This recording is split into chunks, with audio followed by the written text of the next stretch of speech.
नमस्कार दोस्तों। कल हमने प्राकृतिक संख्याओं की जो क्लास बनाई थी उसमें आवाज़ कम होने के कारण आज हम उन्हें पुनः दोहरान करेंगे। तो हमने पढ़ाया कि प्राकृतिक संख्याएं यानी प्रथम मैथ की प्रथम प्रश्नावली का नाम ही संख्या पद्धति है और जिसको इंग्लिश में बोलेंगे नंबर सिस्टम। तो पहली संख्या है प्राकृतिक संख्या यानी इंग्लिश में बोलेंगे नेचुरल नंबर। तो इसकी हम परिभाषा पढ़ेंगे। जिन जिन संख्याओं का हम उपयोग करते हैं गिनने के लिए, जिन संख्याओं से गिनती की क्रिया की जाती है उन्हें प्राकृतिक संख्याएं कहते हैं। तो आप लिख सकते हो, जिन संख्याओं से गिनती की क्रिया की जाती है उन्हें प्राकृतिक संख्या कहते हैं। सभी धनात्मक पूर्णांक प्राकृतिक संख्याएं हैं, इन्हें n से प्रदर्शित किया जाता है। तो प्राकृतिक संख्याएं अनगिनत हैं तथा प्रथम प्राकृतिक संख्या का नाम है एक। तो प्रथम प्राकृतिक संख्या एक है, इसलिए प्राकृतिक संख्या एक से प्रारंभ होती हैं। तो जैसे एक से प्रारंभ होती हैं, 1, 2, 3, 4, 5, 6, 7, 8 अनंत तक। और अनंत को इन्फिनिटी यानी इस तरीके से दर्शाया जाता है, यानी उल्टा 8 का हो गया है। ये इसको कहते हैं अनंत। ये अनंत के लिए सिंबल है यानी एक प्रतीक है अनंत तक। तो एक से जो अनंत तक जाने वाली संख्याओं को प्राकृतिक संख्या कहते हैं। ऐसे भी परिभाषा लिख सकते हैं। हमने सुविधा की दृष्टि से प्राकृतिक संख्याओं को दो भागों में बांटा था, एक भाज्य संख्या और दूसरी है अभाज्य संख्या। तो प्राकृतिक संख्याएं अभाज्य संख्या और भाज्य संख्या। अभाज्य संख्या उनको कहते हैं जो एक से तो बड़ी हैं लेकिन एक और स्वयं के अलावा इनका कोई गुणनखंड नहीं होता।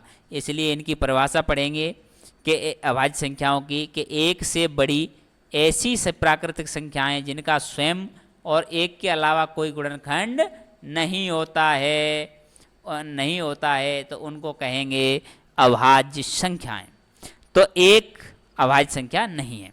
अब इसकी अभाज्य संख्या की क्या विशेषताएं हैं कि जिसमें दो है, दो सबसे छोटी अभाज्य संख्या है क्योंकि दो के दो ही गुणनखंड होते हैं। एक तो एक होगा और दूसरा स्वयं दो, क्योंकि एक का भाग तो सभी में जाता है और दो का भाग स्वयं का स्वयं में जाता है, इसलिए इसके दो ही गुणनखंड हैं, इसके अलावा कोई गुणनखंड नहीं है। इसको इसलिए अभाज्य संख्या कहते हैं। और दो एकमात्र समअभाज्य संख्या भी है क्योंकि दो क्या है, सम, और कोई भी संख्या इसमें सम नहीं आएगी। इसमें 3, 5, 19, 17, 23 इसमें कोई भी सम नहीं आएगी। सारी संख्याएं विषम हैं, एकमात्र सम संख्या है 2। सबसे छोटी विषम संख्या की बात करें तो सबसे छोटी विषम अभाज्य संख्या होती है 3। और 3 का गुणनखंड भी 2 होते हैं, एक तो एक और एक होता है 3। तो इस प्रकार इसके भी गुणनखंड 2 ही होते हैं। तो किसी अभाज्य संख्या, तो ये हमने पढ़ा कि हमने प्राकृतिक संख्या को दो भागों में बांटा, एक भाज्य और एक अभाज्य। इसी प्रकार हम देख सकते हैं भाज्य को। भाज्य संख्या वे होती हैं जिनमें अपने अलावा दूसरी संख्या का भी भाग जाता हो, तो ऐसी संख्याओं को हम कहते हैं भाज्य संख्याएं। और भाज्य संख्याएं हमेशा 2 से अधिक गुणनखंड होंगे। अभाज्य संख्याओं के हमेशा 2 से अधिक गुणनखंड होंगे। उदाहरण के लिए हम यहाँ नीचे एग्जाम्पल दे रहे हैं, तो यहाँ पर एग्जाम्पल है देते हैं। जैसे मान लो एग्जाम्पल है 4, तो एग्जाम्पल 4। अब इस 4 के कितने गुणनखंड है हम देखेंगे।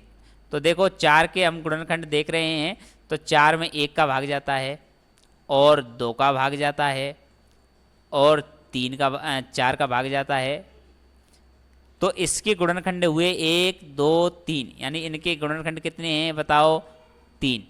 तो इसलिए इसके गुणनखंड कितने हो गए, 3, जो 2 से अधिक हैं। तो वे संख्याएं जिनके गुणनखंड 2 से अधिक होते हैं उन्हें भाज्य संख्या कहते हैं। तो आज के लिए बहुत बहुत शुभकामनाएं, धन्यवाद। आपने जो वीडियो अच्छी लगी हो तो लाइक करें और सब्सक्राइब करें, एक प्यारा सा कमेंट करें। जय हिंद, जय भारत।